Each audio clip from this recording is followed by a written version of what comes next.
Saludos a quienes nos acompañan en este análisis a fondo. Hola. Hoy nos embarcamos en una exploración que, la verdad, promete muchísimo. Ya lo creo. Tenemos sobre la mesa una montaña de fuentes excepcionales. Hablamos de una mezcla que incluye el profundo ensayo de The Interior Life, unos extractos muy incisivos del autor Ryan Holiday, Ujú. también las observaciones implacables sobre el poder de Robert Greene y, bueno, las reflexiones atemporales de Anthony de Mello. Una lista potente, sí. Totalmente. La misión de nuestra inversión de hoy es ambiciosa, pero vital. O sea, queremos extraer esas pepitas de sabiduría que logran conectar de forma directa la filosofía antigua con, bueno, la locura de la vida moderna. Exacto. Y hay una idea central, un hilo conductor que va a guiar toda esta conversación.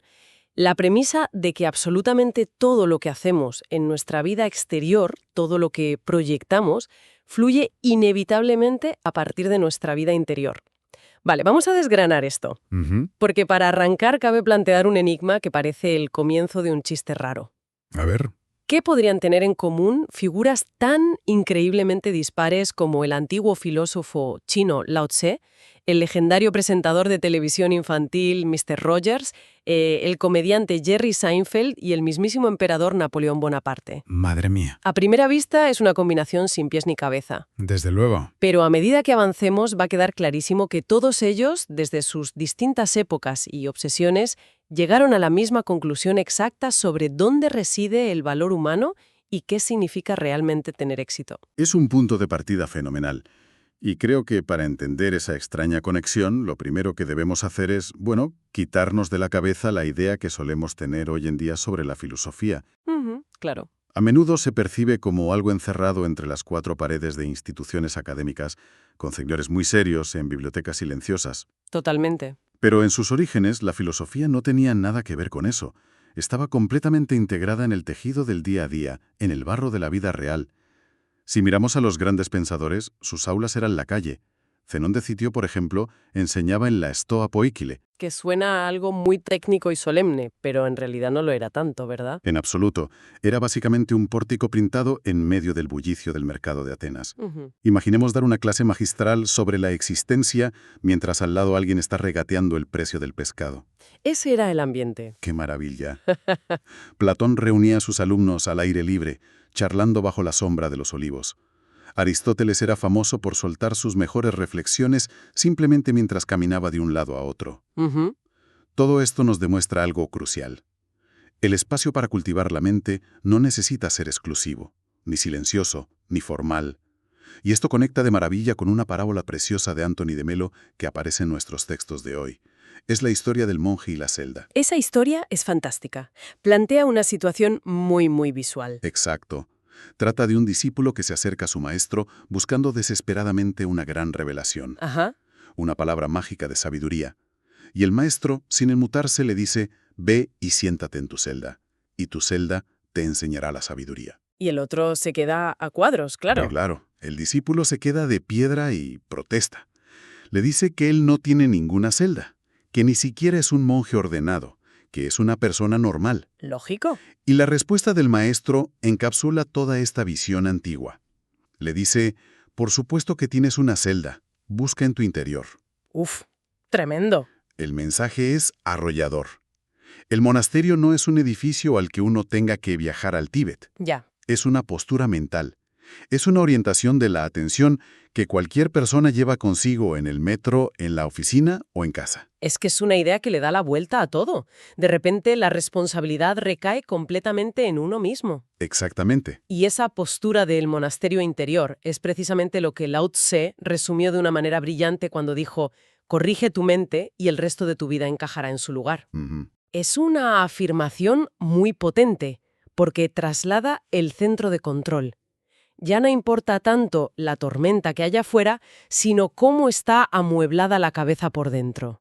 Eso es. Y es curioso cómo esta idea oriental de Lao Tse encuentra un eco casi idéntico en el Mediterráneo, en la tradición estoica. Los estoicos abordaban esto con una lógica aplastante, casi matemática. Sí, sí. Pensemos en el emperador romano Marco Aurelio, apuntando cosas en su diario de campaña. No escribía para publicar un éxito de ventas, escribía para no perder la cordura frente al caos absoluto de gobernar un imperio en guerra. Lo fascinante de esto es cómo Marco Aurelio rescata una idea del dramaturgo griego Eurípides para llegar a una conclusión que parece obvia, pero que se nos olvida todos los días. ¿Cuál es? Que los eventos externos no son seres sintientes. No tienen conciencia. Claro. En un fragmento de la obra sobre Belerofonte, Eurípides plantea por qué molestarse en gritarle a las circunstancias. Marco Aurelio se apropia de esto y se recuerda a sí mismo. A la lluvia no le importa que te arruine el picnic. Ya, a la lluvia le da igual, Exacto. al tráfico no le importa que llegues tarde, a las circunstancias no les importa nuestra ansiedad, ni responden a nuestros enfados, simplemente son lo que son. Es verdad. Por lo tanto, montar en cólera frente a una situación adversa es un gasto de energía absurdo, porque esa situación es sorda, no va a cambiar por muchos gritos que se le den. Claro. Visto así, enfadarse con un atasco de tráfico es como intentar castigar a una piedra porque te has tropezado con ella. Carece de sentido totalmente. Tal cual. Y una vez que se asume que ese trabajo interior es el único cimiento sólido, se llega a otra de las ideas más contraculturales de este análisis. La noción de que el valor personal no es algo que se construye acumulando títulos o dinero, sino que es algo inherente, ya viene de fábrica. Sí. El filósofo Plutarco decía que a los más jóvenes había que enseñarles desde el principio que su valor no estaba en el oro que llevaran puesto, sino en el oro que estaba mezclado en su propia alba desde el nacimiento. Y fíjate qué maravilla cómo esa idea cruza los siglos hasta llegar a la televisión del siglo XX, a Mr. Rogers. Es que es el salto más inesperado de todos. Pasamos de la Grecia antigua a un programa infantil de marionetas y suéteres de punto. ¿Sí? Pero la filosofía de fondo es idéntica. Mr. Rogers miraba la cámara y les decía a millones de niños, no hay nadie en el mundo como tú y me gustas tal como eres. Es muy tierno. Aplicaciones filosóficas son descomunales. Está diciendo que el valor de un ser humano existe por el mero hecho de existir. No se tiene que ganar el derecho a respirar logrando cosas o acumulando riqueza material. Y esa reorientación de dónde reside el valor cambia radicalmente la manera de relacionarse con el resto de la sociedad. Si el valor de alguien no depende de lo que acumula, entonces la verdadera grandeza, como se menciona en los textos, no está en lo que se tiene, sino en lo que se da. Totalmente. El mítico entrenador de baloncesto John Wooden lo expresaba de maravilla al hablar sobre la enseñanza. Él sostenía que, por muchos discursos elocuentes que se den, los profesores no enseñan lo que dicen, enseñan lo que ellos son. Claro. Los valores se transmiten por ósmosis. Alguien que cultiva la paciencia en su vida interior irradiará paciencia a su alrededor. Quien cultiva el caos generará caos. Tiene todo el sentido. Así que mantener esa celda interior ordenada no es un acto de aislamiento egoísta, sino un servicio público tremendo. Es una responsabilidad ineludible y exige una honestidad brutal con uno mismo, sobre todo cuando entra en juego la mortalidad. En los textos vemos que Marco Aurelio no utilizaba la muerte como un pensamiento lúgubre para deprimirse. Para nada. La usaba como un detector de tonterías. Él proponía un ejercicio mental implacable. En cualquier momento del día, detenerse y preguntarse, ¿tengo miedo a la muerte? ¿Porque ya no podré seguir haciendo exactamente esto que estoy haciendo ahora? Uf, qué duro. Si la respuesta es no, la verdad es que esto me da igual, entonces salta la alarma. Hay trabajo por hacer. La muerte deja de ser el coco que asusta para convertirse en un faro que aclara las prioridades. Sí, sí. Aquí es donde se pone realmente interesante, porque esta honestidad descarnada sobre lo rápido que pasa la vida cambia por completo la relación con el mundo material. Y no significa que haya que irse a vivir debajo de un puente. Claro, no hace falta. Hay una anécdota increíble sobre el filósofo Epicteto que lo ilustra a la perfección. Cuéntala. Resulta que Epicteto tenía en la entrada de su casa una lámpara de hierro. Era cara, era una pieza valiosa. Un día, está en el piso de arriba, escucha un ruido sospechoso. Baja las escaleras y se da cuenta de que le han robado la lámpara. Madre mía. Lo normal ahí es poner el grito en el cielo, llamar a la guardia romana o lo que hubiera, y amargarse el mes entero. Totalmente. Pero Epicteto, fiel a su propio sistema, se para a pensar y razona. A ver, el ladrón debió sentir un impulso de robar que no pudo controlar. Ha cambiado su integridad por un trozo de hierro. Zarlo. En lugar de dejarse consumir por la ira ante un evento externo insensible, concluyó que al día siguiente simplemente iría al mercado y compraría una lámpara de arcilla mucho más barata y problema solucionado. Es una pasada. La lección no es que no se puedan tener cosas bonitas, sino que la paz mental jamás debe estar encadenada a un objeto.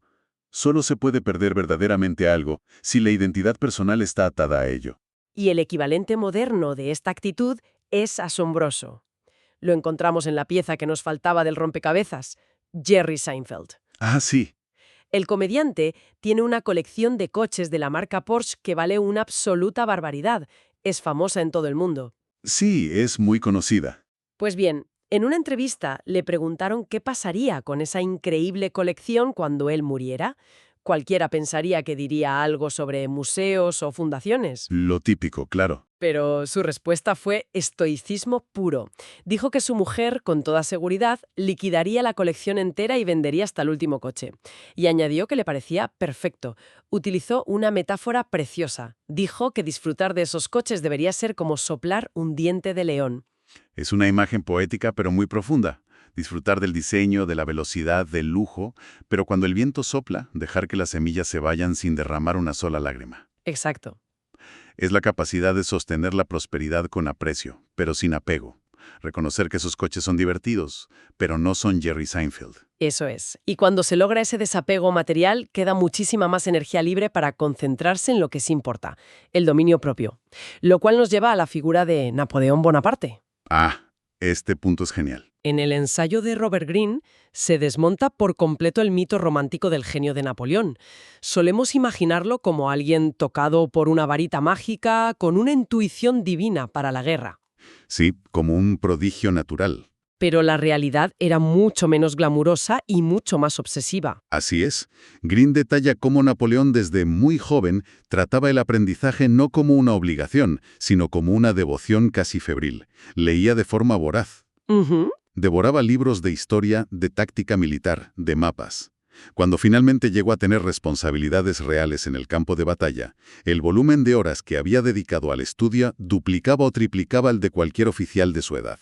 Su famoso Coup d'Oeil. Esa capacidad que dicen que tenía para entender toda la situación de una batalla con un solo golpe de vista, ¿no? Exactamente. Eso no era magia negra ni intuición celestial. Era el resultado compuesto de años y años de estudio implacable. Claro. Su cerebro simplemente procesaba información a otra velocidad porque ya había visto esos patrones en los libros 1000 veces. La regla aquí, según Greene, es que el verdadero poder nace de encontrar un placer puro en el proceso de absorber conocimiento. Pero claro, hay una cara B en todo ese aprendizaje, algo que suele ser bastante incómodo. A ver. Y es que para llegar a ese nivel de maestría, hay que estar dispuesto a hacer el ridículo. El libro The Artist's Way introduce un contrapunto buenísimo a la idea del genio impecable. Argumenta que para lograr producir algo verdaderamente bueno, primero hay que estar dispuesto a producir un montón de basura. Afirma literalmente que lo terrible es amigo de lo bueno. Es una gran frase. Napoleón seguro que diseñó estrategias pésimas en su cabeza antes de afinar su instinto. Fracasar de manera constante no es ser mediocre. Es el mecanismo mismo de la maestría. Es el precio de admisión. Como bien decía la escritora Agnes Repplier, que también se cita en las fuentes, la educación exige una mente receptiva. Ajá. Es imposible forzar el aprendizaje en una mente que no está abierta a equivocarse. Y esa mente receptiva, cuando se combina con una disciplina feroz, es imparable. Hay un relato histórico en estos documentos que pone los pelos de punta. Sí. Nos situamos en el año 1960, en pleno hervor del movimiento por los derechos civiles en Estados Unidos. El periodista Richard Whalen, de la revista Time, viaja para entrevistar a Diane Nash y a los estudiantes universitarios que estaban organizando las protestas y las sentadas pacíficas. Time era uno de los medios más poderosos del planeta en ese momento. Totalmente. Whalen llegó esperando que los estudiantes dejaran todo para atenderle, pero resulta que estaban tan ocupados desmantelando la segregación, organizando la logística y enfrentándose al sistema que le dijeron que la única franja libre que tenían era a las 6 de la mañana. Si conectamos esto con el panorama general, la anécdota es reveladora. Whalen se presenta a esa hora intempestiva. Ve a esos jóvenes trabajando sin descanso antes de que salga el sol y su conclusión como periodista experimentado fue tajante. Dijo, van a ganar. ¿Verdad? ¿Qué momento? Y por supuesto tenía razón.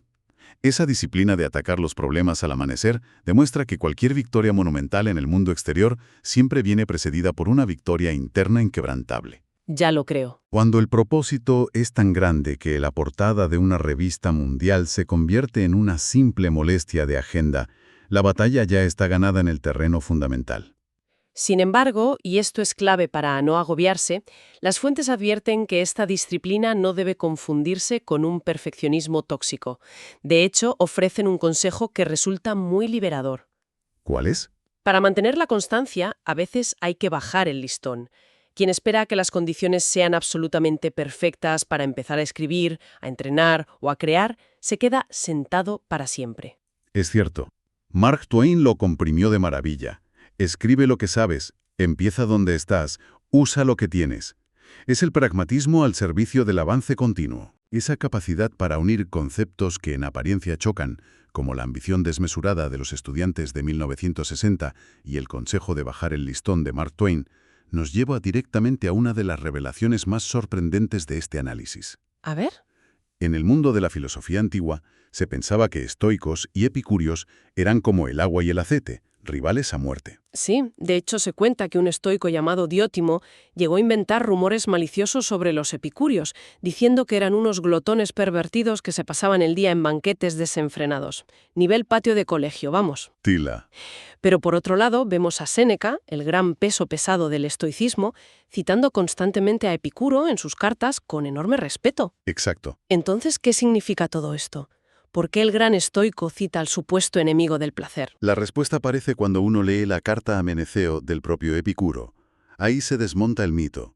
Para Epicuro el placer supremo no era comer hasta reventar ni el exceso sensual. ¿Ya? El placer verdadero se definía como la ausencia de dolor en el cuerpo y la ausencia de perturbación en el alma.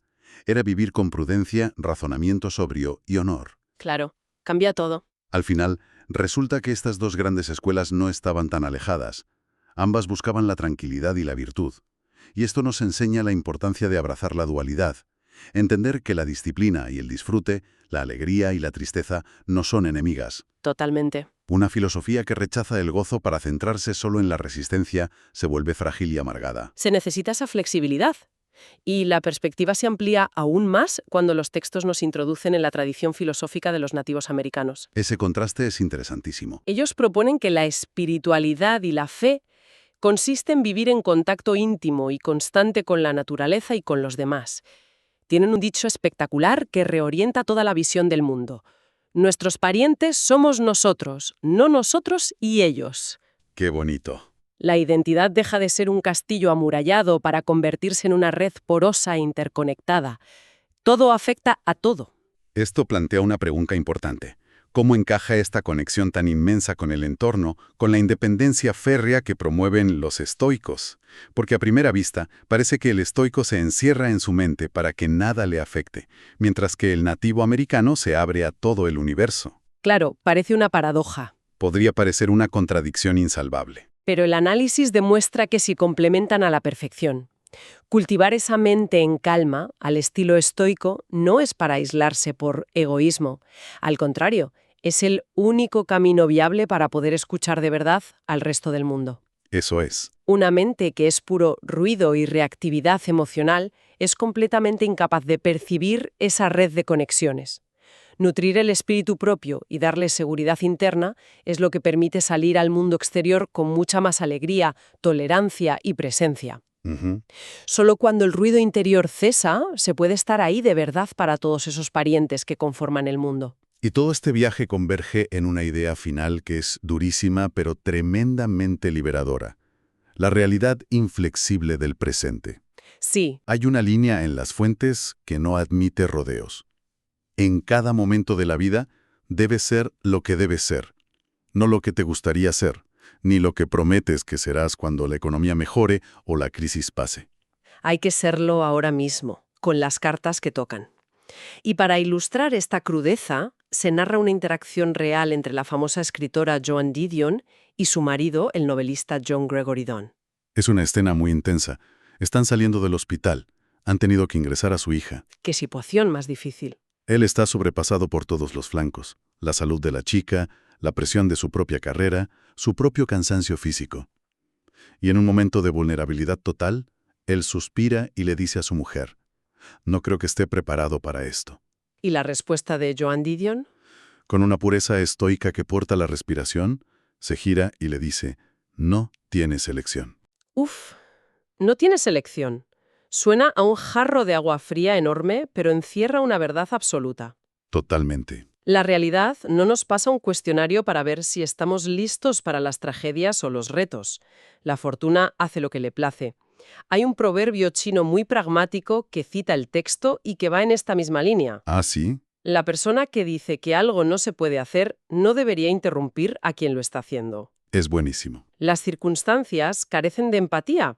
Si el mundo exterior se niega a adaptarse a nuestras preferencias, entonces el único tablero donde tenemos margen de maniobra no son las circunstancias, sino quiénes somos nosotros frente a ellas. Como síntesis de toda esta exploración, vemos que atravesando épocas, imperios y continentes, el manual para una buena vida es asombrosamente consistente. Sí, Se resume en pilares muy terrenales: comer bien, dormir profundamente, respirar con conciencia, generar deliberadamente una cadena de acciones bondadosas y confiar en que los resultados florecerán a su debido tiempo. claro. Para quienes nos escuchan hoy, lidiando con el estrés perpetuo y la avalancha de notificaciones, esto no es solo teoría antigua, es un atajo hacia la paz mental. En lugar de quemar todas las energías intentando controlar el caos externo, el verdadero poder reside en cuidar de esa celda interior. Totalmente de acuerdo. Todo empieza, como bien decía Aristóteles, con el «conócete a ti mismo». Ese es el principio innegociable. Conocerse a uno mismo como la piedra angular de todo.